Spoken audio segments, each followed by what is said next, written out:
কি করছো এখানে? আরে এটা দেখো, টমেটো গাছটা মরে গেছে। কয়েকদিন ছিলাম না বাড়িতে, কি অবস্থা, কত ছোট্ট ছোট্ট টমেটো হয়েছে। টমেটোগুলো আর বাড়লো না, মরেই গেল। গাছে তো প্রচুর টমেটো ধরেছে, কি করবে এগুলো? আর কি করবো, দেখা যাক কি করবো। কত ছোট্ট ছোট্ট হয়েছে। কি করবে আগে শুনি এটা। কাঁচা টমেটোর ঝাল। আর কি দিয়ে? বড়ি দিয়ে। আর আর কিছু না, সর্ষে বড়ি? বাটা। সর্ষে বাটা দিয়ে?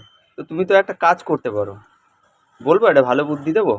বলো শুনি, কি ভালো বুদ্ধি। এই টমেটো গুলোকে একটা বস্তায় পুরো, হ্যাঁ হ্যাঁ, বাজারে বস্তায় বিক্রি পুরে করতে যাবো। বাজারে বেচে দাও, এখন 5 টাকা করে কিলো চলছে। দেখো টমেটোটা পাক ছিল, কত এটা ছোট পাকা ছোট না, টমেটো।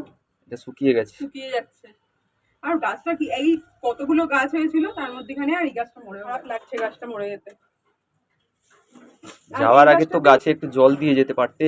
আরে এই গাছটাতেই সব থেকে বেশি টমেটো হয়েছে, আর জল তো দিয়ে গিয়েছিলাম, তাতেও মরে গেল। কি দুঃখ, এই দুঃখ কোথায় রাখি। ভালো, দেখি কতগুলো টমেটো পাড়া হলো। অনেক হয়েছে তো। কিন্তু আর বাড়লো কই, এই ছোট্ট ছোট্ট টমেটো। কিলো 5 মতো হবে। হ্যাঁ হ্যাঁ, কিলো মাছের হবে। 5 × 5 = 25 টাকা। এগুলো থাক, এগুলো যদি পাকে, পাকা টমেটো খাবে স্যালাড বানিয়ে।